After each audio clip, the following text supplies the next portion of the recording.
You're listening to a Countout Podcast.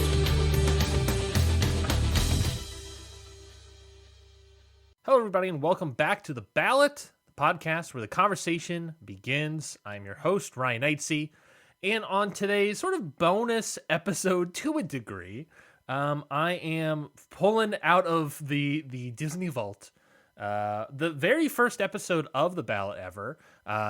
When I originally conceived of the show, it was, we were here at Countout, we had a Patreon. We did the Patreon anyways. So we had a Patreon, and it was a Patreon exclusive show. And I think moving it, I found it was very successful. I found the people that had liked it enjoyed The Ballot a lot, and I felt that it had a lot more room to flourish as a show in a public environment.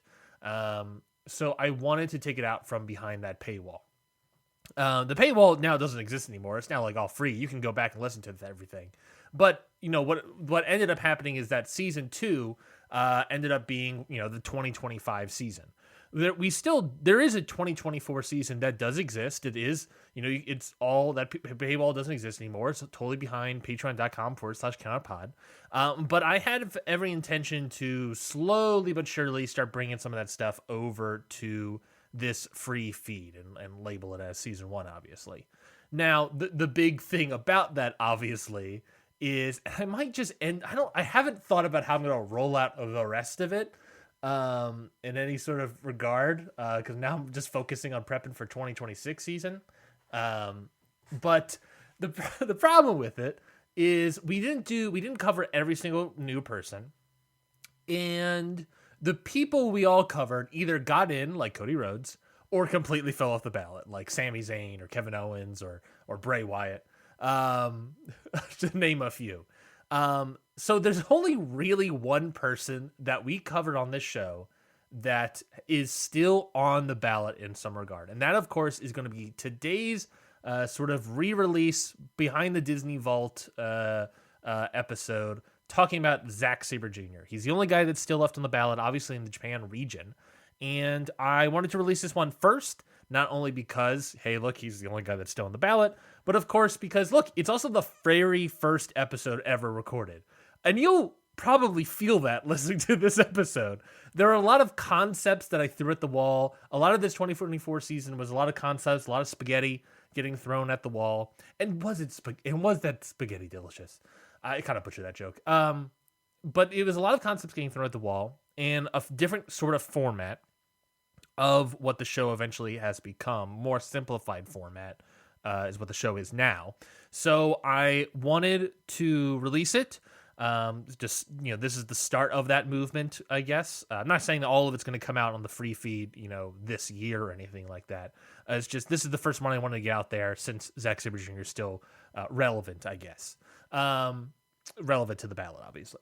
So you'll feel that it's very, very new. We have a lot more discussions. The format of the show was less going by 3 of the big categories. I sort of, for some reason, broke down the 3 categories into 6, and then we gave grades to each sort of category, and I did like a sort of average thing at the end of averaging it all up.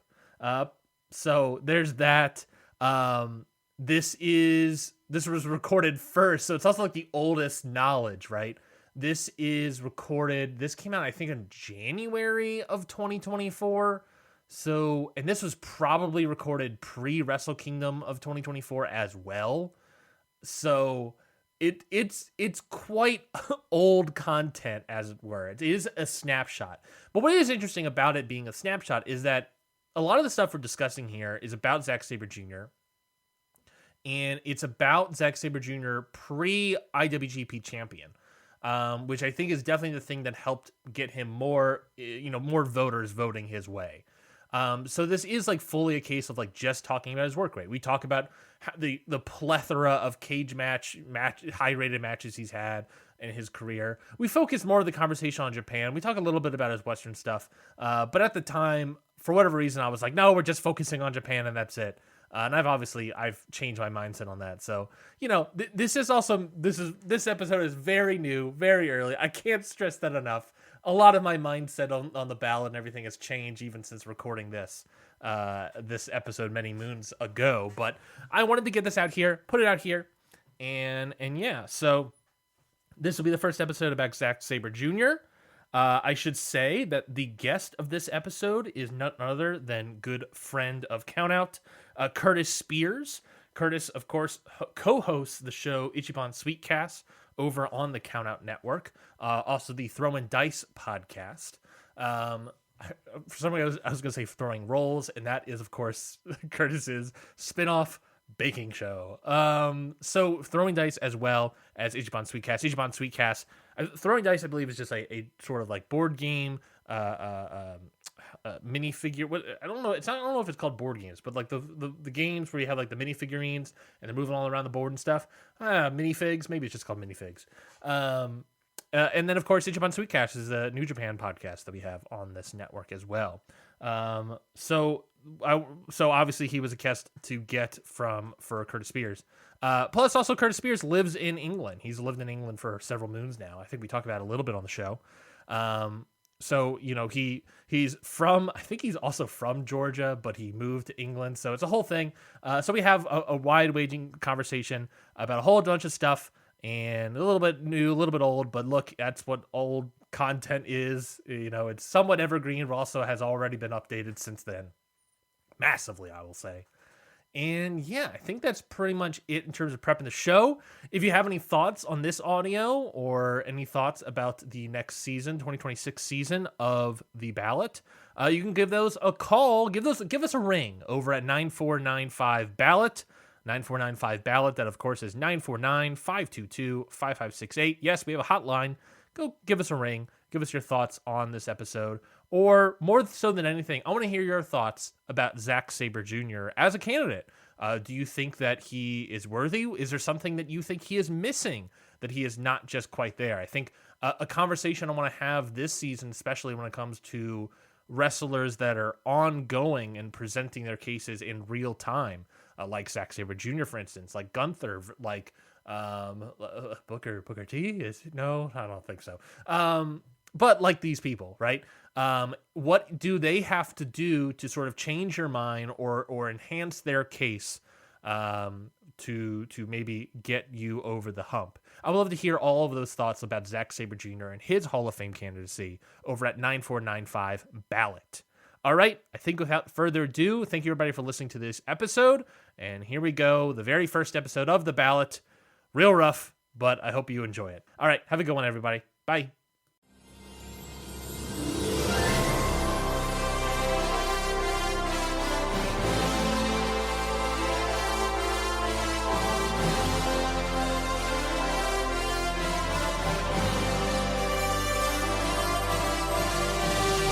Hey everybody, welcome to The Ballot. I just didn't have an intro when I started recording. That's fine. Welcome to The Ballot, everybody. Thanks for joining us on the Patreon. I'm Ryan. You probably knew that by my voice. We are here. The goal of this show, if you listen to the trailer that came out, is that we're going to go through month by month all of the new people that Dave Meltzer has put on the Wrestling Observer Hall of Fame ballot, or at least the people that he remembered he had announced previously. Sometimes he forgets and adds people later. All the new people month by month as best we can. Maybe not month by month, because I think the ballot comes out in like October. So December is going to be a bad month to talk about, I don't know, Bray Wyatt, Zane Bresloff or whatever. So we'll see how that goes. But otherwise, we're going to start off strong, I feel. I think we have a very interesting conversation today because I think after doing my research, I think like after, last ballot, vote, Tomohiro Ishii and the beauty pair going in, looking at all the numbers, it's like, man, I feel like the Japan region has really opened up, and having this guy and another guy pop in here is going to be a very interesting conversation to have. And what better way to have that conversation than with Curtis Spears from the Countouts Okada's Shorts podcast. I really screwed up that intro here. Well, it's a good time because right now, currently still known as the Okada Shorts podcast. This is coming out in January, you say? Uh-huh. So I mean, God knows if Okada's even going to be a member of the New Japan Pro Wrestling family. We might have to change this to Tai Chi's pants or something. I don't know. We'll see. Tai Chi's But pants is not bad. I mean, it works right there. You got something right there. yeah, Tai Chi's pants, Robbie's bandanas. There's a couple of things we can say. But yeah, currently a member of the Okada Shorts podcast, one half of the Okada Shorts podcast, the International Wrestling Grand Prix. I'm your good friend Curtis Spears. And yeah, man, I'm excited to talk about the front man of TMDK. Oh, yes. Let's go. Today we are talking about Zack Sabre Jr., diving into his sort of case. Why is he on the ballot? Why did Dave put him up here? What kind of Hall of Fame case does he have? And, what are the odds of him going in? I appreciate you, Curtis, for coming on. I had the rough choice of deciding between which Okada Shorts member I bring in, and I went with the guy that lives in England. Who would have thunk it? Yeah. I kind of got a foot in the door on that one, eh? So I guess I'll ask first. What are your sort of feelings about Zack Sabre Jr. As a professional wrestler? Right now, I think he's a top 5 performer in the world. I think the dude is so much fun to watch in the ring. He's so much fun to watch outside of the ring. I love that New Japan has kind of given him the ball, and they're saying, here's your own faction full of people who and let's see what you can do with it. And really, like TMDK we did a tier ranking, one of those Japanese tier rankings that starts at S and ends at D. Yeah. And TMDK was at the A tier. We only put one in the S tier. We made sure that we could only put one faction in the S tier, and that was, of course, United Empire for the last year. Oh, it's going to be awkward next year. Oh, it's going to be awkward next year. So we put TMDK in the A. We said, we need TMDK to do a little bit more. And, this was a great year for TMDK. Like, you had Fujita, like, explode. Like, the Ichiban Sweet Boy is looking great. You had the Mad Mikey and hilarious Shane Haste in the G1 and in the World Tag League, and they both comported themselves very well in those tournaments. Really, and I think Mad Mikey really turned himself around in the G1 of this year. Like before the G1, it was like, Mad Mikey Nichols, all right, who cares? And afterwards, it was like, all right, Mad Mikey Nichols, okay. Yeah, he might be a little bit dangerous. I'm sure he didn't mean to drop Hinari on his head. It's fine. No, like Mad Mikey, he's a pro. He's been wrestling for a long time. Dude is put together. He knows he knows what he does best, and he knows how to bring out the best in other people. Dude's awesome. Mm-hmm. Let's see, who else had a big year for TMDK? Oh yeah, Robbie Eagles. Like a great faction. And then on top of it all, you've got the front man, Zack Sabre Jr., brand new blonde hair, looking like he's got his Hollywood WCW tan on. And dude, he's looking great. He's looking buff. He's a champ. He's the winningest the champion that's defended the most in New Japan. He's got something like 14 different champion I'm looking at television champion. There it is. New Japan World Television Championship defenses. Woo. That was a while. Yeah, 16 defenses. 16 as of press time, and recording December 11th. No other belt has been. In fact, he's going to have at least one more. No other belt has been defended that much in New Japan Pro Wrestling. Jesus. Not the. I think the record is 12 for the junior heavyweight championship. The current world heavyweight championship's like 4. So yeah. I mean, he's definitely like on a hot streak, and I think maybe I wish it wasn't Tanahashi he was facing at WrestleMania. Jesus, they're going all the way to Philly. Ooh, okay. I just woke up 30 minutes ago. The coffee hasn't hit yet. You're fine. I wish it wasn't Tanahashi was facing at Wrestle Kingdom. I wish it was somebody who was a little bit more like an Oiwa. Suji, someone who is a younger person he could drop that belt to, because he shined it up real nice. Yeah. But I do think it's time for him to drop that belt and maybe win the New Japan Cup for a third time, maybe get his first shot at the world heavyweight title where he can hold on to it maybe through the G1. You know, Zack is one of the best tournament wrestlers in the business, and that shows by how well he's done as a junior, how well he's done as a heavyweight. He's won the New Japan Cup twice. He's got a huge win percentage in the G1 tournaments. Like, we can talk about, speaking of WWE, we can talk about the Cruiserweight Classic that Zack Sabre Jr. was part of. I mean, the dude is great, and seeing him as a defending champion in the G1 would be really cool. So, I'm glad you brought up where you want Zack Sabre Jr. to go. My relationship with him is that I mean, this is to make it more as recent as possible. I think that Zack Sabre Jr. might be the most underrated wrestler of 2023. I think he, like, overall, like, you know, across the globe, I think he's so underrated. I think 2023 was his best year in professional wrestling. He literally went the entire year, other than the first 3 days of the year, I guess, of 2023 as the champion, the first ever New Japan World TV champion. Like you said, defended it as a press time 16 times. By the time this comes out, he's either still defending it or he's lost it to Tanahashi. And yeah, I think it's like, you know, people, you know, in watching AEW were saying that, like, you know, Orange Cassidy had a great All Atlantic title run, and I think it was really good at the end of it. But, like, I really felt that I was like, no, you know, the guy that had the great TV title run or whatever in 2023, Orange Cassidy was pretty good. Zack Sabre Jr. has been great throughout the entire time. I mean, I'm looking at his listed defenses right now, and you know, you got obviously the Ren Narita one from Wrestle Kingdom earlier this year, or 2023. You have Tomohiro Ishii. Now he pops up in Ring of Honor all of a sudden. He's facing other guys like Blake Christian and Rocky Romero and AR Fox. Shows up on AEW to defend it. He has a really good match against Oleg Boltin out of nowhere late in 2023, and it's just like, holy crap, this guy's a young lion, and this guy is really wrestling well.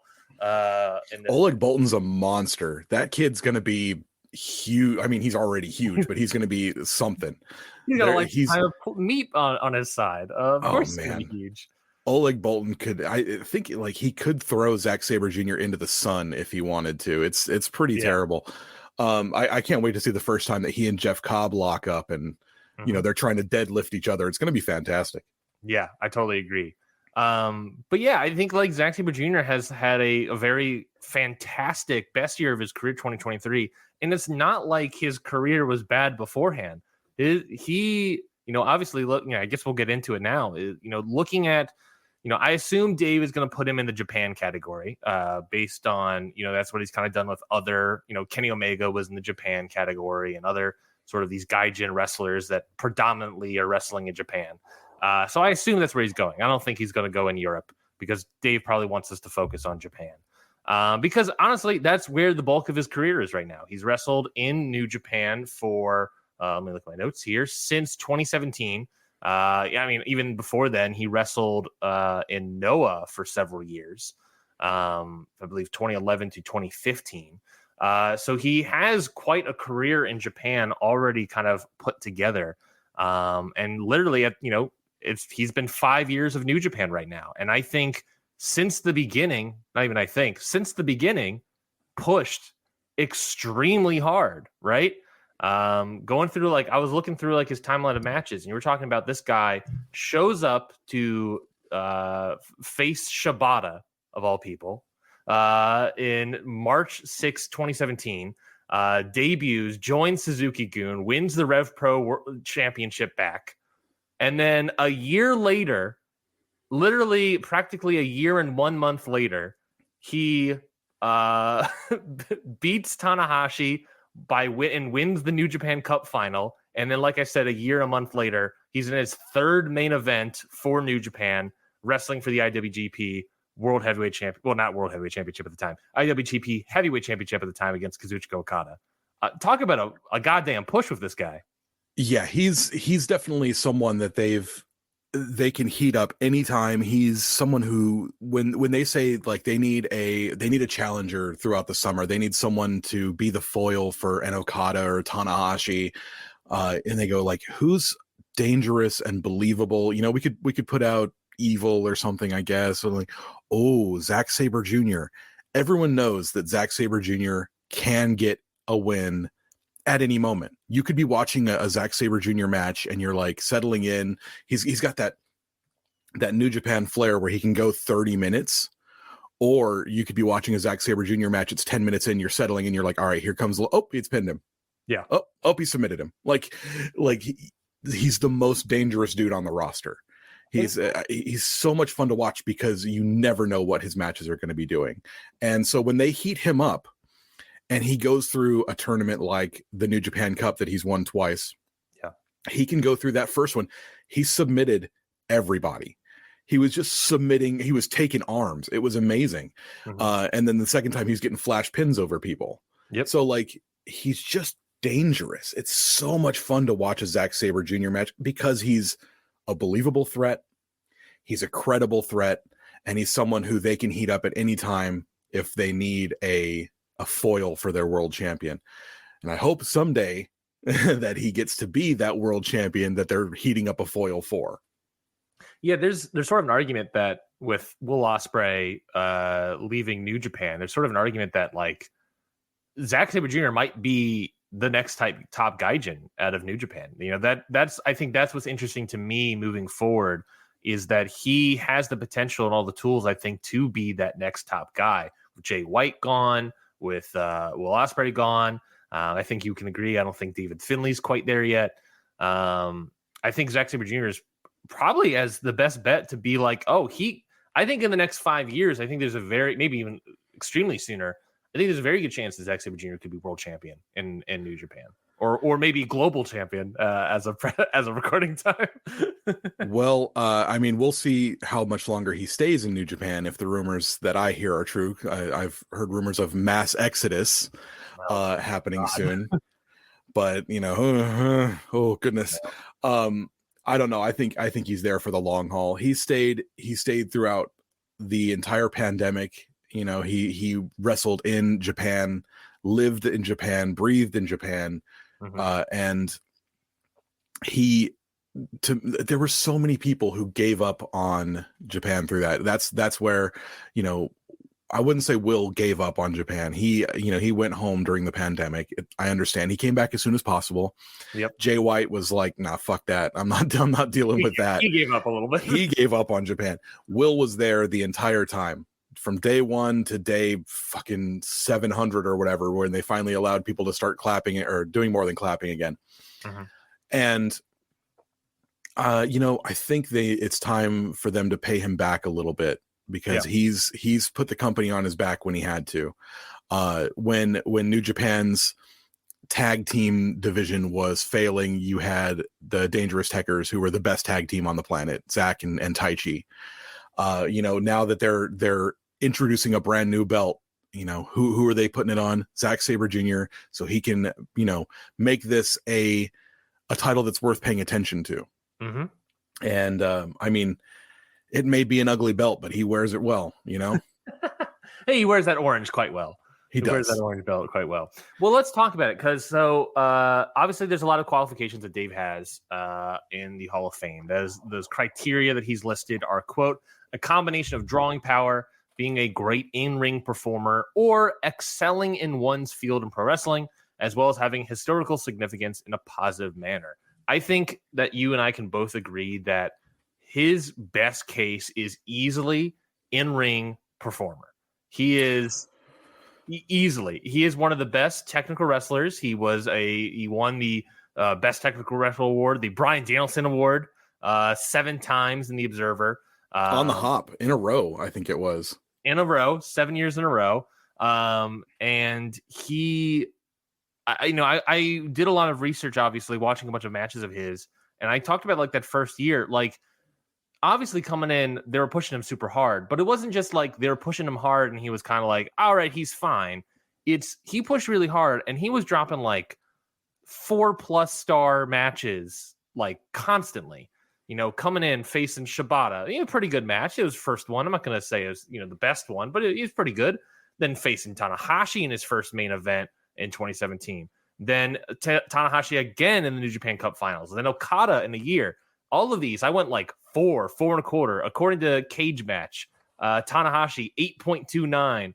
Tanahashi New Japan Cup Finals 9.03. Okada 9.01. This is his first year in New Japan Pro Wrestling, and he is killing it. And not even killing it. We talk about the push as well. New Japan Cup. You talk about submitting everybody. He beat in the New Japan Cup of the first year Sonata, Ibushi, Naito, Tanahashi. Ooh, that's a who's who right there. It's a who's who right there. That's his first year in the company. And on top of that, obviously coming in beating Shibata day one. Each one of those guys that he submitted are or would be world champions. So wow, that shows something. He's not getting wins over Toriano. He's submitting Naito. He's submitting Tanahashi. And he and Tanahashi had amazing matches together. They have something, especially that first year or two, 2017, 18, 19. Yeah. When they were trading wins back and forth. Yep. Fighting over the Pro title, the IC title, the New Japan Cup, obviously. Before Tanahashi's knees turned to dust. And maybe because of Zack Sabre Jr. Maybe possibly because of Zack Sabre Jr. One of the funniest things I've ever heard was I was listening to an interview with Jeff Cobb, and he was talking about a match he had with Zack Sabre Jr. where he had to just lean over to Zack Sabre Jr. and be like, dude, I'm huge. I don't bend that way. You're gonna have to try something else, man. So because he will tie you in a literal knot. It's fantastic to watch. But I mean, anyone who's ever seen him wrestle knows that. Yeah, that Naito New Japan Cup match is the one that still to this day sticks out in my brain. That gif of him just kind of, I'm not going to say I know the name of whatever submission that was because I'm looking at his list of finisher moves. And I don't know, it could have been the hurrah, another year finisher. I don't know. But it was that gif of just Naito's basically spread eagle, and he has an ankle lock or something on one leg, and he has a twist on another leg, and he's got his arm for some reason, and he's just destroying him limb by limb. Literally, quite literally destroying him limb by limb. It's just that level of technical wrestling is insane. I mean, there's a reason that he took away the Bryan Danielson Award in 2014 and has won it every year since until Bryan Danielson finally returned. He's great. I mean, he brings back that British style into New Japan, the sort of British style roots, and just has been phenomenal in his line here. And obviously, we're just talking about year one. We haven't even talked about really got into Dangerous Tekkers at all. Yeah, there's so many. I mean, where do you want to focus your love and admiration for him? Do you want to talk about your love for his technical wrestling? Do you want to talk about your love for his backstage promos, which are great? I'm glad you brought that up. I got 3 for you. I got 3 promos prepped in the queue if you want to listen to them real quick. Please do. All right. Let's go with this one's labeled Naito. Okay, here we go. I think this was a G1 Climax loss to Naito. So here we go. Naito! Where is he? I know he's somewhere! Naito! I'm gonna skin you and wear you as a suit! Oh, you're gonna take the piss of the suit! I'm gonna rip your skin off and wear it as a suit! Naito! Fuck! Fuck! Fuck! Fuck! Fuck!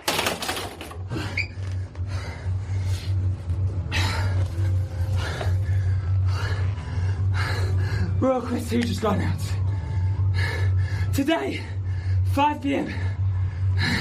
I should be in the main event. Night 1. Me, Jay White. I should have it, because I was going to win the G1. Bollocks.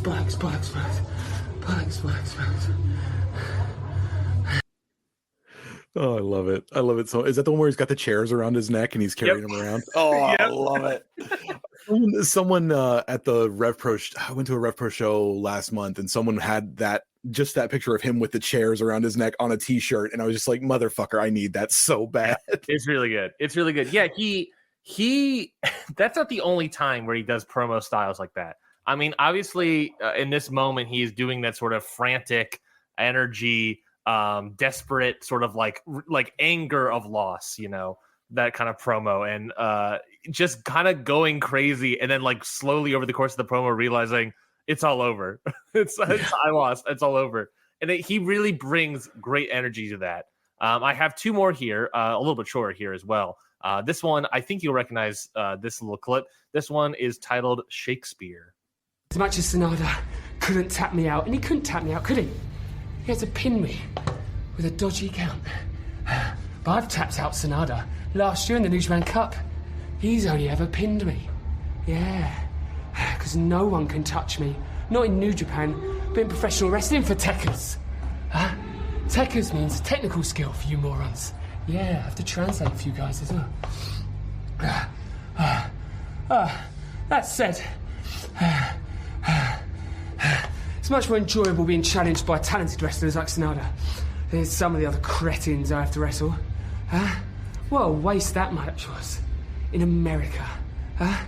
Giving a match of that technical quality to an American crowd would be like reading Shakespeare to a dog. Utterly pointless. Endearing to think about, but utterly pointless nonetheless. Oh, I love it. All-time line. I gotta say, an all-time promo line. Absolutely. Oh, so good. So good. And the last one's super short. I'm gonna play it real quick. Super, super short. Here we go.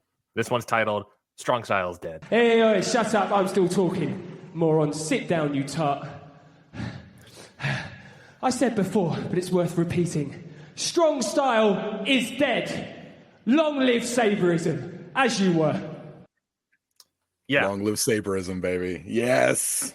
I don't like that's the thing is like I don't think Zack Sabre Jr.'s promo style in any way is sort of like these long sort of soliloquies that like Jay White or someone is bringing out here or Danielson. It's just sort of like it's like frantic, it's short, it's quippy, it's to the point. Like he's like a British Spider-Man over here with his quips.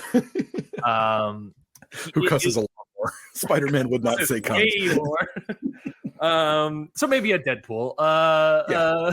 But yeah, he has this sort of energy, this constant frenetic energy that just makes it so great to watch him do a promo.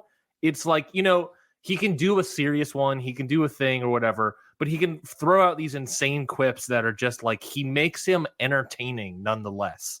And I think that's like a good way also to sum up to me his in-ring ability, his technical wrestling ability is that, I think that for a while there, he was like just a fantastic technical wrestler. But as he's matured, as he's gotten older, as he's put on more weight and gotten more of a striker in him as well, especially for this year, 2023, he has sort of become like this sort of that he's figured out how to go from just like, cut and dry technical wrestling to a very entertaining watch. And I'm excited to see like what he does next. I never really have any idea what move Zack Sabre Jr. is going to do next, honestly. I don't think he has any idea what move he's going to do next until he gets there. Mm-hmm. Because what he'll do is he's like, okay, I've got a knee bar on here.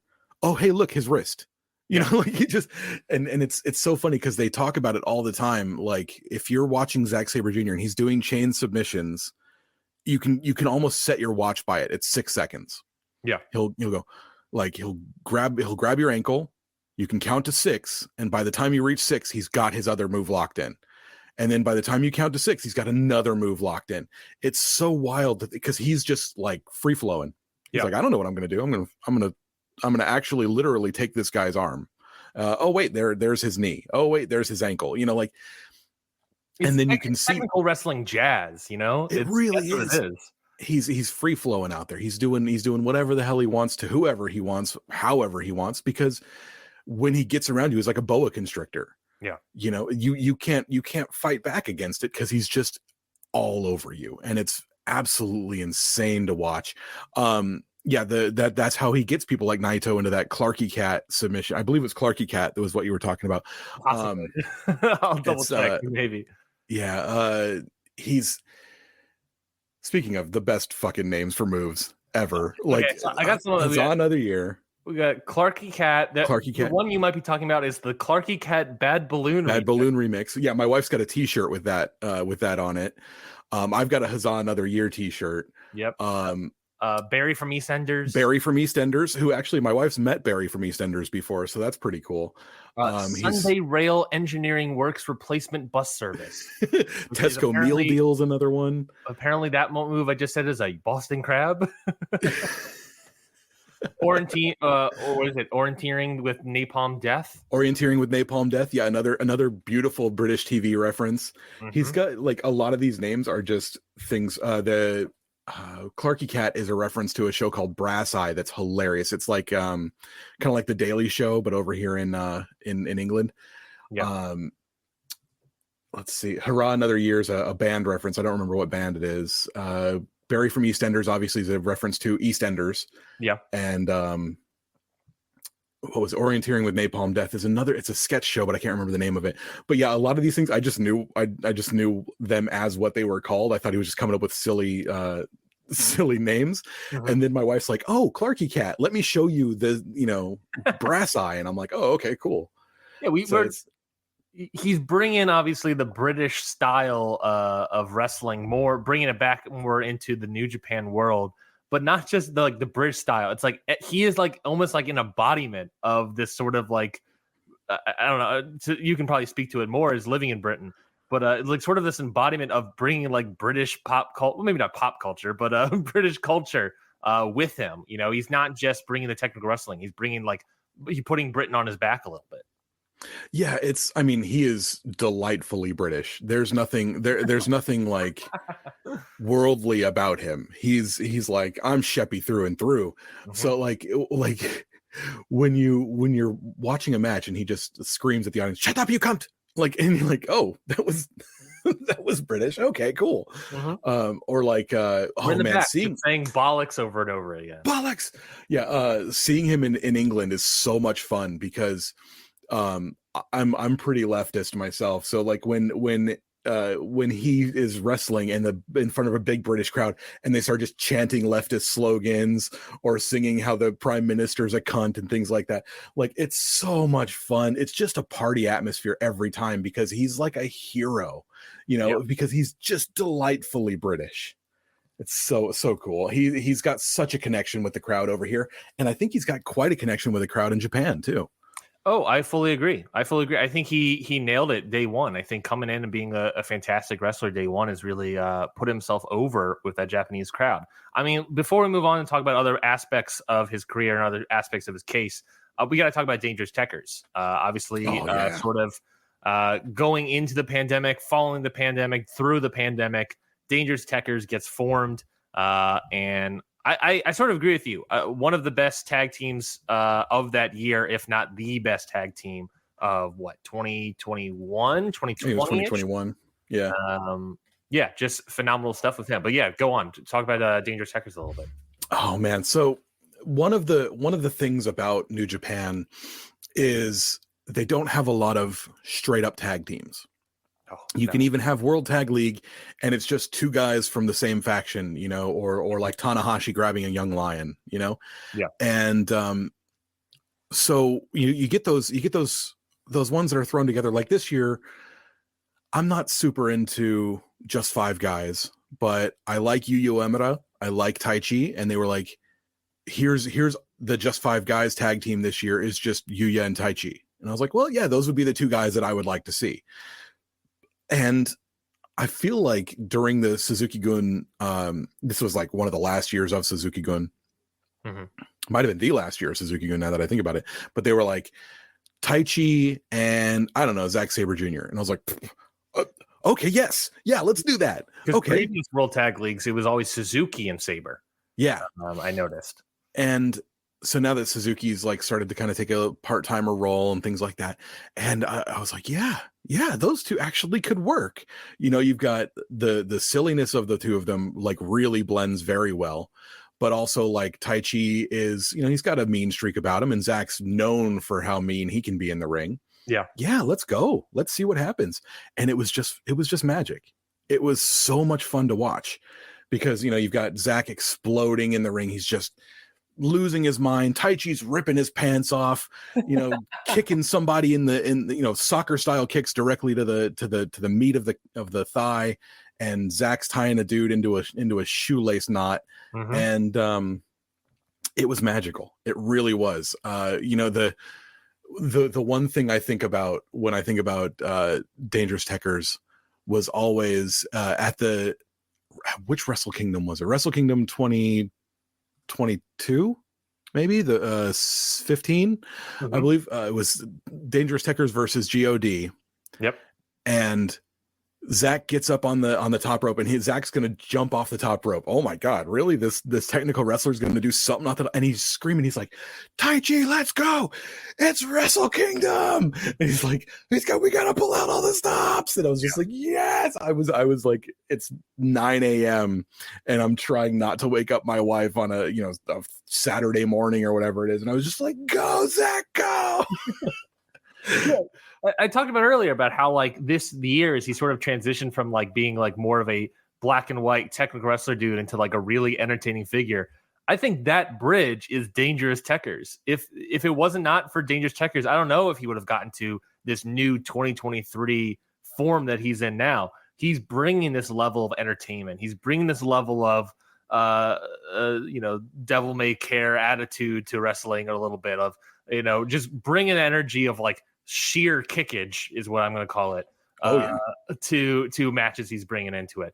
And it really evolves his style to being extremely great, and even better than it was before. And before was one of the best technical wrestlers in the world. So I think Dangerous Tekkers is just for him is a great idea and really evolving his style. But Dangerous Tekkers was also a great tag team. First title defense or first title win, beating Tanahashi and Ibushi. Another fantastic tag team. Those matches with the Golden Aces, you could just go off. I mean, there's 4 dudes in there who are world class. Someone might roll their eyes when I say Taichi is world class, but the dude he's awesome. And you've got Tanahashi, who's one of the best of all time. You've got Kota Ibushi, who at that time was just yoked to the gills, prime and he prime cut Ibushi. And you've got Zack Sabre Jr., who I think is one of the top 3 in the world. And Taichi, who's just entertaining as fuck. It was magic. It was magic. And then I think one of the sort of downsides of Dangerous Tekkers is which weirdly helps individual cases for Taichi and Zack Sabre Jr. Is just the fact that it existed during the pandemic. You can't tell if it was truly over because there's really no crowd. You can't tell if it's over as an act because there's no crowd to pay tickets for or anything like that. But as far as viewers, as far as watching wrestling around the world, for me, I mean, I thought they were the best tag team of that year of 2021. I thought they were fantastic. I thought, like you said, they were able to bring entertainment despite no crowd. And that is what we needed during that time period. And I think they really did a good job at it. Absolutely. You're 100% right. They not only did they bring a bit of levity to a very tough time for people, not only did they bring a sense of in-ring work, but they really were able to elevate that division as a whole. Mm-hmm. I mean, you had one tag team in God, you had a bunch of thrown together dudes, and then you had was Bishamon around yet? I don't think Bishamon was around yet. No, Bishamon came. I think they did cross over a little bit. Yeah, but when Tekkers started, Bishamon wasn't a thought yet. I remember a lot of people were. That was when Yoshihashi was in the never 6-man title. Yeah, picture with I think it was Ishii and Goto. Yeah. There was a lot of people who were upset when Yoshihashi first got announced as teaming with Goto because they wanted Ishii and Goto. You want the big boys, and that's fine. I get it, but Yoshihashi is better. Pandemic was great for Yoshihashi. Anyway, So yeah, you had a little bit of crossover there towards the end of the Tekker's run and towards the beginning of Bishamon. I don't remember any matches that stick out in my head right now. I'm sure there were some of Dangerous Tekkers. Yeah, there was a couple that stuck out. Obviously, that first title win over Golden Aces stuck out to me. I wrote down as a match that stuck out versus Sonata and Naito at Wrestle Grand Slam. It was a match that stuck out because it was a Wrestle Grand Slam, but I also watched it again and I was like, this match is, I think it went, let me see if I can look it up. I believe it went like 40 minutes. I was like, at 40 minutes, no crowd. I was like, oh, I remember this match. I did not really enjoy this one too much. Wrestle Grand Slam was tough. Like they were selling out giant baseball fields and stuff like that, just so you could have the same amount of people that you put into Korakuen Hall on a regular show. God, Pandemic was tough, buddy. Yeah, and that's the thing, right? Is that I think like in a weird way, it's hard to sort of talk about Dangerous Tekkers because it's like, well, it's during the pandemic. It's kind of tough to judge in a weird way. It really is. But I mean, you could see it in the merch that was being sold and things like that. There were tons of people who loved Suzuki-gun and Dangerous Tekkers and Taichi and Zack. Like, people still wanted to react to that, and they did the best way they could with their wallets. That Dangerous Tekkers match versus Sonata and Tetsuya Naito at Wrestle Grand Slam, 37 minutes and 58 seconds. Oh my God. It would have felt like an hour and 20 minutes with no crowd. It was longer than the main event by like 30 seconds, which was main event was Shingo versus Tanahashi for the world title. Oh, I remember that. Yeah, that was good. And it was about 2 minutes longer than the opener, which was the New Japan King of Pro Wrestling title 22-man Rambo with handcuffs match. Oh God. Oh, King of Pro Wrestling started out real tough. The King of Pro Wrestling.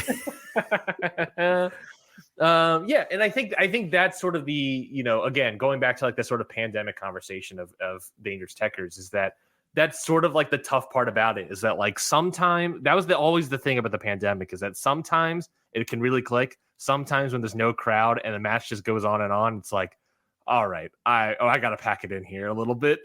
I can't last so much longer. I'm tapping out over here.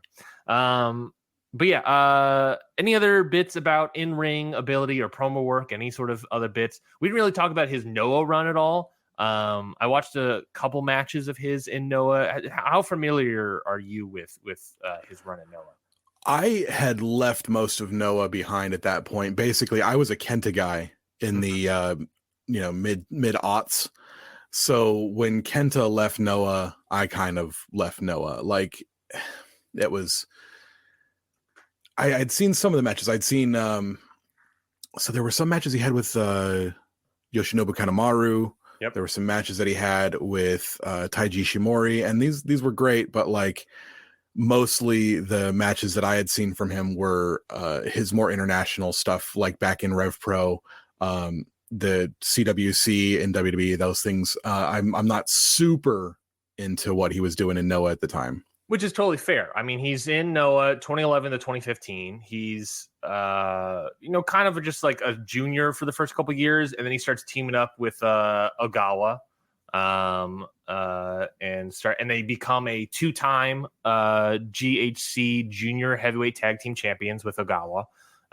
So he, has a little bit of prominence. He has a little bit of that significance there. He comes in, and then the latter 2 years of his Noah run wins the junior heavyweight titles, tag titles, I should say. And that's kind of it. Like, I was sort of looking at it because, he's in Noah 2011 to 2015. He, in 2014 is when he first wins the Bryan Danielson Best Technical Wrestler Award. And I was thinking to myself, I was like, I wonder if something clicked in Noah. Like, what was sort of the cause? What flipped? Because I believe in 2013, Bryan Danielson's last year of winning the award, Zack Sabre Jr. was like 5th place. And then the next year he wins it. And I was like, what changed for Zack Sabre Jr.? I was like, it's probably not Noah. That's really the case here. And I looked at his cage match. And I was like, he did Bola in 2014. That's yes. Get up on the PWG. Yeah, when you can announce yourself on the world stage like that and have a coming out party against, like, I mean, Bola every year is like the cream of the crop for independent wrestlers. Yeah. So, you know, for him to get out there and I mean, Danielson taking time off from wrestling, like that's going to automatically, like everybody else goes up one bump. Mm-hmm. But like for him to have that coming out party in Bola, like tape traders who aren't really in watching Noah and things like that, people are going to see a ton of new eyes are going to be on Zack Sabre Jr. And I think, maybe that is the exact moment that his ship sailed, you know, he was ready. Yeah, that's sort of the interesting thing is like, you know, if you're just looking at his Noah run, right? I don't think there's any sort of Hall of Fame case. He's just sort of a junior heavyweight tag team wrestler that's good at technical wrestling. That's pretty much it. It isn't really until breaking out into the indie scene is really where he gets going from that 2014 to 2017. He's working Evolve. He's working PWG. I mean, I watched his debut match in New Japan where he faced Shibata for the Rev Pro title. Again, he's breaking out more in Rev Pro as well. He's already working Rev Pro, obviously, but breaking out more. Progress. British wrestling around this time is starting to come up a little bit. So, like, when he comes into New Japan to wrestle Shibata for the Rev Pro title and eventually win it, he walks into the door wearing the Evolve Championship, wearing the PWG World Championship. He's coming in like one of the best of the indies. So like his Noah run is sort of a hamper, I guess, if you will, on his Hall of Fame case, despite being a junior tag team champion 2 times over. It's just sort of like, all right, he's on the board. It's really, you know, reinventing himself on the American indie scene, British indie scene a little bit. And then coming to New Japan is really where things take off, which at that point, you know, it's 5 years of a career. Yeah, it does seem like when you say it's a hamper, it's definitely like lost years. Yeah. He could have been making a lot more noise than he was. And I don't want to say that maybe Noah held him down, but no, there's a reason why he jumped. Yeah, I think it's just sort of like, you know, it's Noah was good for what it was. He probably learned a lot in Noah and got a lot of it. It's just at the time, he's still a young guy. He's a really good technical wrestler at that point still. But it's just he hasn't quite figured it all out. And it wasn't until going on to a more, I guess, international stage, not Japan, but going to America, going to PWG is really when things broke out for him. And, you know, if anything, Noah seems like it could have been a good, incubation chamber for Zack Sabre Jr. as a wrestler, which is fine. You know, that a fine little, you know, mid-card junior tag team champion kind of guy. That's totally fine. But yeah, I mean, you can make your living doing that. You can make your living doing that. Except it's not much of a living. But yeah, breaks out into the PWG sphere, Evolve, breaks out of the American Indies, does do the WWE Cruiserweight Classic, gets into the semifinals, ends up not signing with WWE, chooses to not sign with them, and then heads over to New Japan, as like we sort of said already, has been in New Japan ever since and kind of been killing it, I would say. Yeah, it seems like all the stars kind of aligned for him.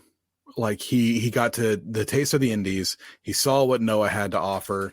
He then sees what's going on with New Japan, and he says, I, as a wrestler, am at a crossroads. Here's where I can go. And I think he made the right choice, obviously. Like, yeah, was he going to... Would he have a Hall of Fame career if he went to WWE instead of New Japan? Oh my goodness. I mean, this is all, you know, make believe theory right now, but like, you know, coming in, he's under Danielson at this point, right? So would he would have come into 205 Live during the era? I don't know. I mean, he definitely wouldn't be as explosive as he is now, because they would have taught him like press training and things like that, so he wouldn't have been able to learn to evolve that aspect of his game, that, you know, yelling and shouting and calling Boris Johnson a cunt and things like that. A lot of stuff that makes him entertaining would have been smoothed over. Yeah, it would have kind of been toned down a bit. The matches, like, everyone says that the WWE matches are toned down from where people want to be or what they can do, but like, WWE does have a lot of great wrestlers, so you would have seen some fantastic stuff. The CWC itself had a lot of great matches in it. So yeah, I want to say no, just like instinctively, just ew, no. Yeah. But the dude's got something. He's got something. Yeah. You know, obviously he's connected with different crowds and things like that. Would he connect with a WWE audience? I don't know, man. Like we're seeing, I didn't think that Walter would connect with the WWE audience, but you know, now as Gunther, he definitely is. He's connecting on some level, and he's being pushed on some level. So would Zack Sabre Jr. have been pushed in 2016, 2017? I don't know about that. Exactly. But I actually have a quote here from Bryan Danielson. It was a quote that he had in the lead up to Wrestle Dream, when he wrestled Bryan Danielson in 2023. Bryan Danielson said, quote, "I'd be like, why didn't I think of that? When I was in WWE, a lot of the technical wrestling Sabre was doing wasn't conducive to that style of technical wrestling. But when I was on the independents, I did a lot of that stuff. I was just blown away by what Zack was doing. And I continue to be blown away to this day." Sort of going in line with what we're talking about here is that, you know, Bryan Danielson even admitting that, you know, I did a lot of that stuff on the indies, but as soon as I got to WWE, I couldn't really do that anymore because that's not what they wanted. So the kind of going to what we're saying is that, like, you know, he obviously made the right decision for his career, and he has become, I think, one of the best wrestlers of 2023 for sure by choosing New Japan instead of WWE. Yeah, I think it was the right choice for sure. It would have been probably a much harder road if he had chosen WWE. Would he have been living more comfortably? Probably. I mean, you know, he would have had time to establish a home and make probably more money. Would he have been happier? I doubt it, because they wouldn't have let him work Rev Pro shows and things like that. No, I think he made the right choice. He knew where the bread was buttered, and he made the right choice for sure. Looking at the rest of the criteria for the Hall of Fame, I mean, combination of drawing power. You know, do you think Zack Sabre Jr. has any sort of drawing power case? It's hard to really tell with him, I think. It is. I do. Drawing power may be a tough one, because a lot of his best work, like we've just said, a lot of his best work was done during the pandemic. Okay. Right now, crowds in Japan aren't exactly, you know, they're not filling the Tokyo Dome and things like that right now. I believe they're like just now getting back to 2019 levels. Yeah, so which is good. Which, I mean, that was the best it ever was for New Japan, but still, yeah, it's tough. It's really tough to think about. I can tell you in England, like you know, when he wrestles for Rev Pro and things like that, people you're seeing these must watch matches. And they're going for it. They're like, yeah, that's a match that I'm going to pay for. I've done it here, you know, myself. I've seen go in, and these are littler halls. Like York Hall's not the hugest place in the world, but I've also seen the Copper Box full of people to watch Zack Sabre Jr. You know, I've seen the Lewisham Civic Center or whatever, where they're going to have the next Rev Pro show. Like I've seen that sold out because Zack Sabre Jr. was going to face Naito, you know, so he's a draw here. Japan, it's a wild card. Yeah. And I think, you know, not to take anything away from Rev Pro as well with him in New Japan, it's at least with Rev Pro, the downside to that is like for not the most part, I would say for a good amount of cards, also on the card is Will Ospreay. So he has it's a tough part when you're like, okay, well, he's also, I mean, people are also trying to see this guy. You know what I mean? That's true. Not taking anything away from Sabre, but he is wrestling, you know, he's probably, you know, my evaluation of him is that he's probably like, I don't know, the second best British wrestler, at least in modern day, in the world. You know, he's the best British wrestler in modern day, not named Will Ospreay. Yeah, it's so tough when you talk about English wrestling to not talk about Will Ospreay. And you know, they acknowledge that. When was it the Rev Pro 11th anniversary show, the weekend of All In, you know, Zack Sabre Jr. came out after Ospreay's match and was like, we too have put English wrestling as a whole on the map, put it on our shoulders, and carried it into through the darkest time that it's ever had. I mean, pandemic was a horrible time for English wrestling, not just because WWF or WWE decimated the scene, but because of the speaking out scandals, multiple schools closing and things like that. And it was just like everywhere you look, you're like, I can't cheer for this person anymore. I can't see this person anymore. What am I going to do? And then you think about, okay, but Will Ospreay is possibly he's an alien. The dude's a mutant. He's the best wrestler on the planet. And Zack Sabre Jr. is the best technical wrestler on the planet. I'll say it. I don't think Danielson has it to that level anymore that Zack Sabre Jr. does. Ooh, and that's the hot takes I'm wanting on this show. There we go, baby. Ooh, a sizzle. I mean, they single-handedly, Ospreay and Zack Sabre Jr. almost said Danielson. Ospreay and Zack Sabre Jr. carried England through the pandemic and into the future. And it's beautiful to see, man, because English wrestling was fucked up. English wrestling was bad off during the pandemic. And so seeing two of the best wrestlers in the world still coming from the English scene it's really nice to see. Yeah, I mean, I put together at least like trying to look at some of these attendances for Drawing Power, and it's like in New Japan, and there really isn't really like much of a case. I mean, the biggest case I can give him is first main event versus Tanahashi, where he's fighting for I believe this is for the IC title at the time. First main event in New Japan that he has 3,600 in the arena, and that beats the previous year of 2,800 in the same building. The year prior, and the main event of that show was Omega versus Yoshihashi. And I was like, well, I mean, Tanahashi versus Zack Sabre Jr. is probably going to draw more, but that 2,800, a little bit more. That's pretty good. The second main event versus Tanahashi, the New Japan Cup Finals, the 3,996 is the attendance. The year prior in the same building, 4,000. So really not much of a difference. The year after for them in 2019 was like 3,991. So pretty much the exact same. New Japan Cup Finals, pretty much that exact same. So he's not popping numbers there, really. He had a little bit of a dip versus Okada for his third main event for the world title, first time doing world title defense.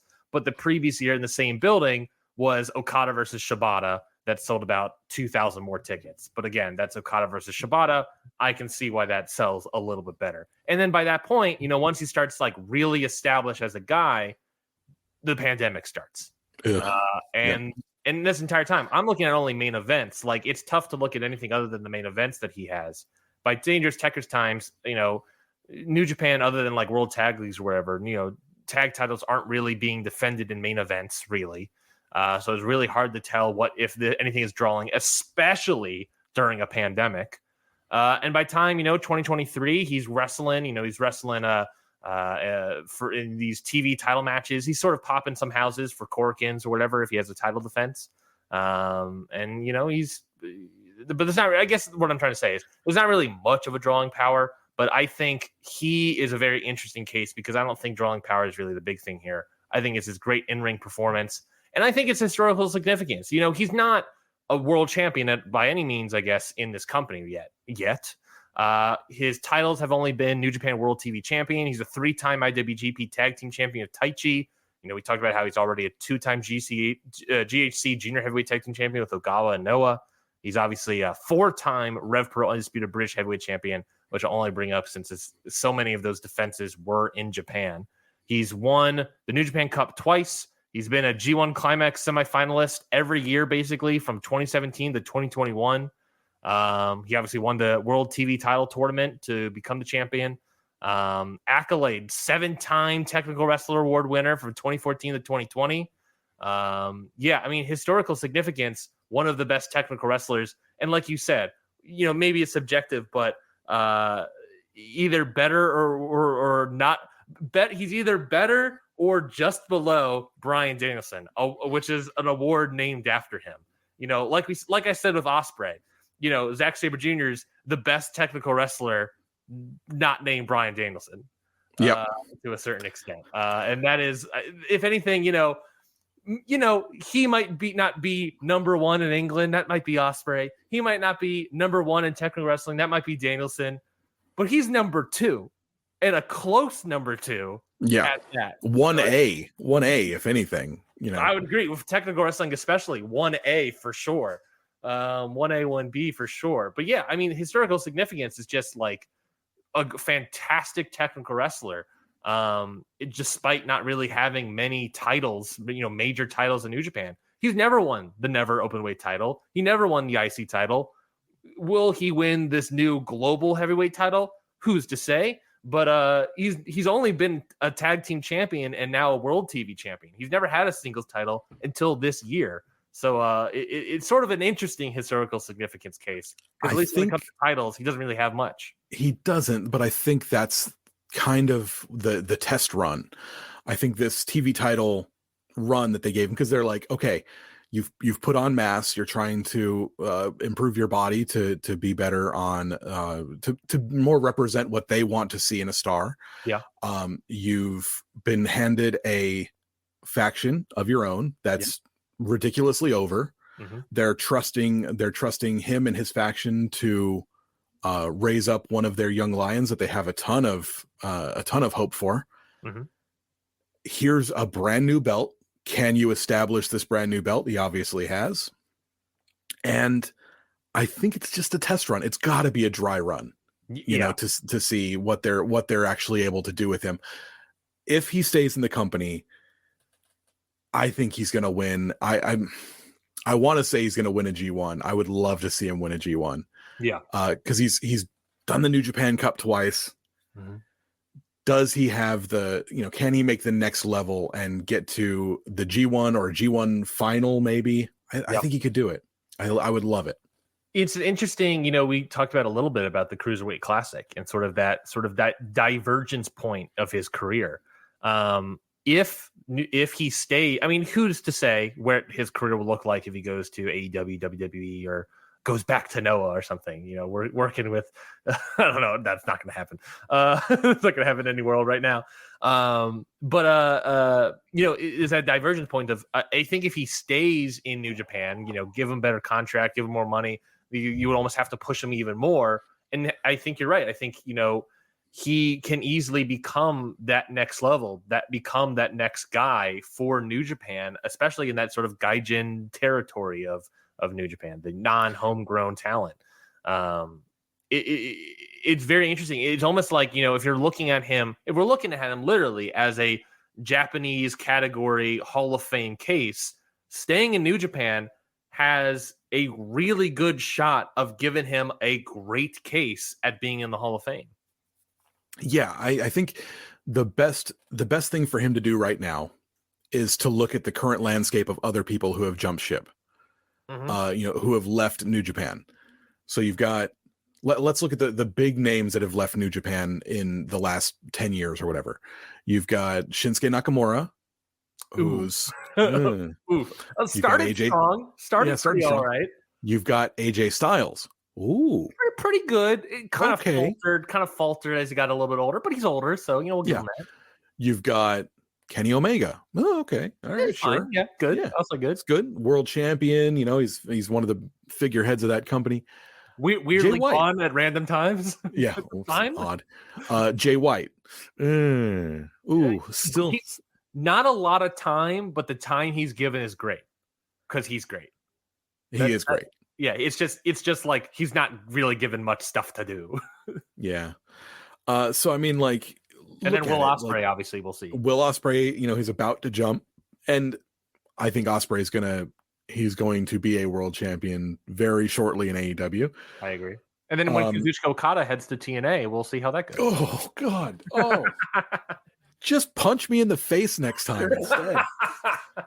Oh my God. Can you imagine? And I said this on Twitter the other day, how hard it's going to be to next man up Ospreay and Okada. Imagine Ospreay, Okada, and Sabre.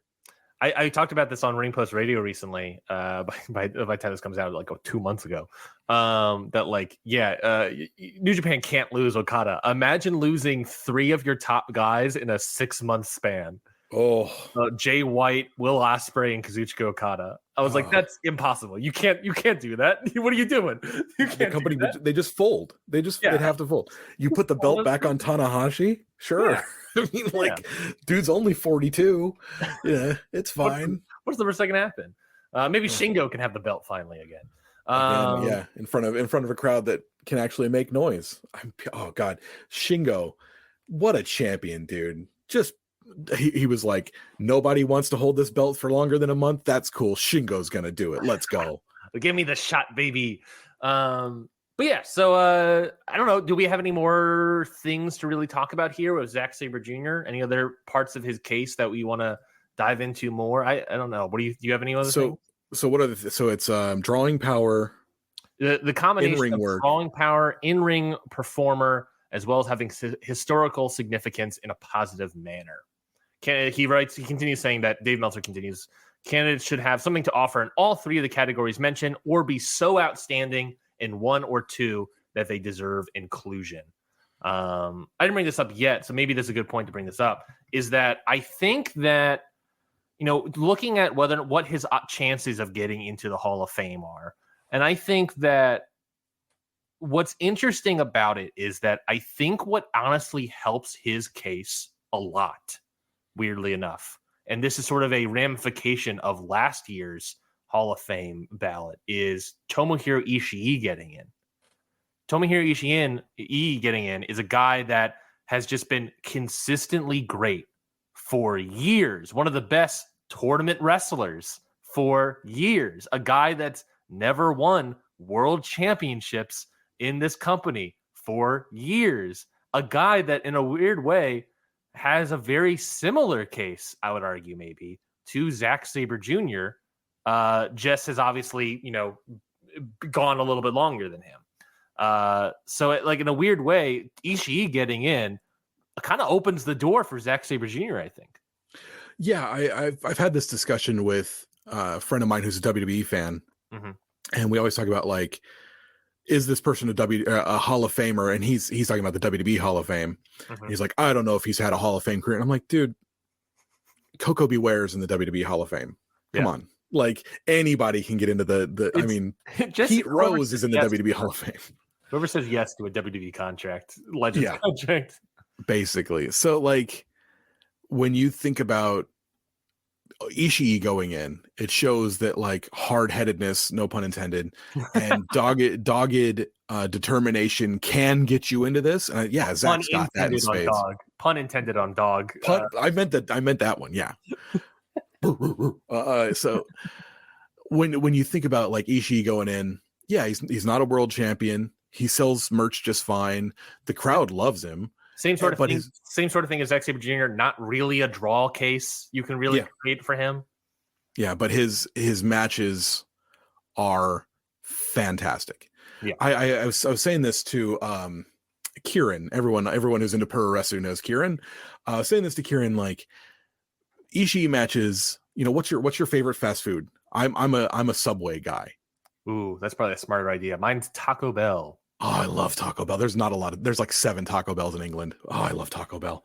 But you got Nando's though, and I'm just jealous of that. Nando's is overpriced Buffalo Wild Wings. Fuck Nando's. As a guy that lived in DC that luckily had a Nando's, no, it is not. It's so much better than Buffalo Wild Wings. Get out of here. It's the hot sauce. You can buy the hot sauce here. You don't need to actually pay for Nando's. No, so I like Subway. I go to Subway and I get the same thing every time. That's me everywhere. I get the same sandwich every time. Yeah. And every time I'm like, man, this is a good sandwich. I should get another one of these next week. And, like, that's Tomohiro Ishii matches. Yeah. You watch it and you're like, I like this sandwich. I like this match. It's the same match. Zack Sabre Jr. doesn't have the same match twice in a row.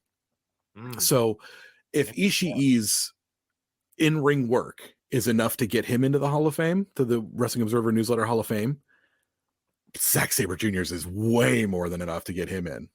I didn't think about that. You're right. Is that, Ishii, you expect the same thing, and it's been the same consistent quality, great quality for years now, half a decade, almost a decade.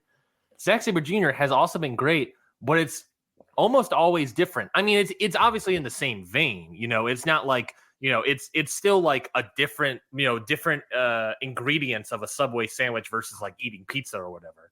But it's still like there's always a different thing outcome. Like we said, we don't really know what he's going to be doing in that ring. He's always mixing around these Subway ingredients. He's going to Subway and saying, okay, I'll have cucumbers this time. Okay, next time I'll have the banana peppers. Next time I'll have whatever else on a multi-grain. I'll have it on wheat. I'll have it on Italian. He's just going to go all over the place. This is a wild metaphor that we're now constructing. We'll workshop it.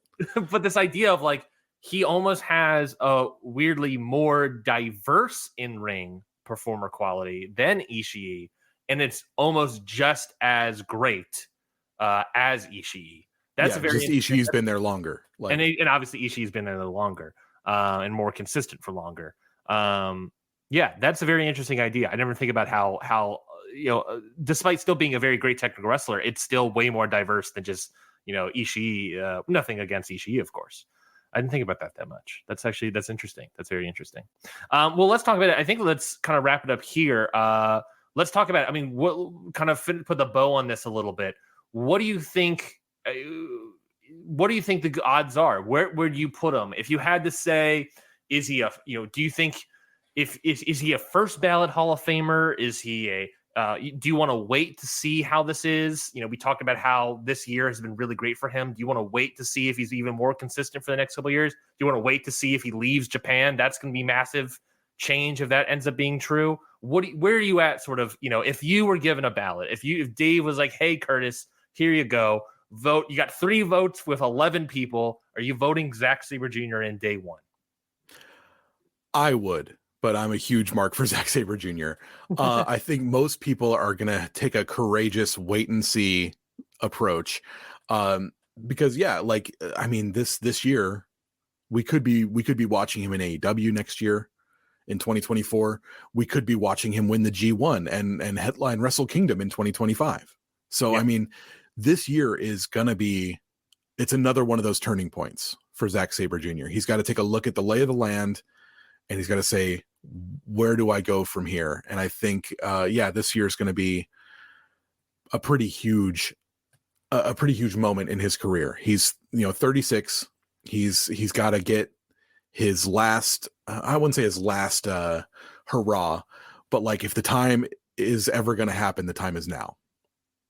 So I think most people are realizing that, and they're going to say like, let's see where he goes before he's 40. Yeah.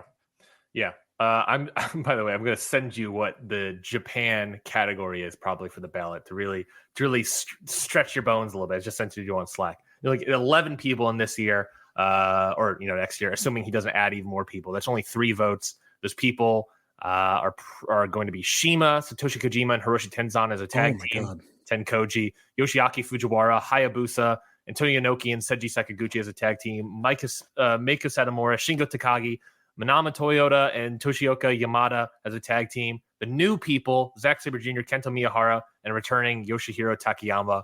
You only get 3 people. That even stretches even more. You vote in Zack Sabre Jr. in. I agree. Oh my God. Wow. That's a tough ballot right there. You only get 3 votes, assuming he doesn't add one more person or something. I mean, I'm wearing a Hayabusa shirt right now under my TMDK shirt. The loyalty is shining through. Oh my God. So it's got to be Hayabusa. Mm-hmm.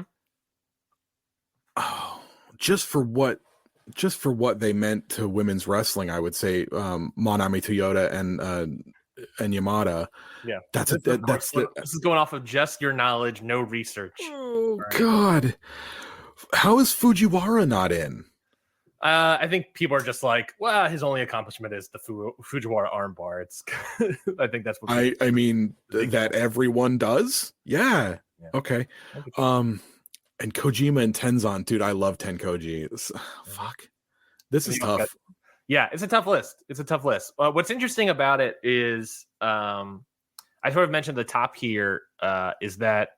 I don't know if I mentioned it during recording or not. Now that I think about it, is that with Ishii going in and with the beauty pair going in this last ballot, you kind of have this ballot open up a little bit.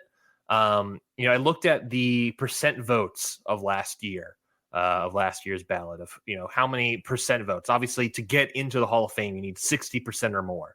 I believe Ishii was like on 60% or something like that.